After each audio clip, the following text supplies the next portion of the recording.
அந்த கதை முடிந்த கதை, வாங்க எல்லாருமே சாப்பிடுவோம். எந்த மனம் மறந்த நீங்க என்ன கதை, குழம்பு பார்த்தீங்கன்னா சுண்டக்கடலை என்ன உருளைக்கிழங்கு செய்ய குருமா, விடுகதை போல் என்னுடைய சுண்டக்கடலையும் பிறந்த கதை. உருளைக்கிழங்கு குருமா, வாழைப்பூ காலங்கள் முருங்கைக்கீரையும் தான் போட்டு பொரியல். போன பின்னும் வாழைப்பூ காலங்கள் முருங்கைக்கீரை ஆறதில்லையோ, வேதனை நல்லா இருக்கும் இந்த பொரியல்.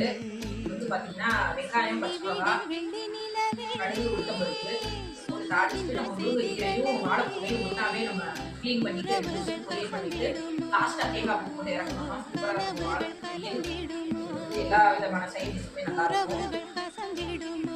நீங்களும் வச்சு சாப்பிட்டு பாருங்க. பருப்பு போட்டு கூட்டு வைப்போம், கீரையில முட்டை ஊற்றி வைப்பாங்க.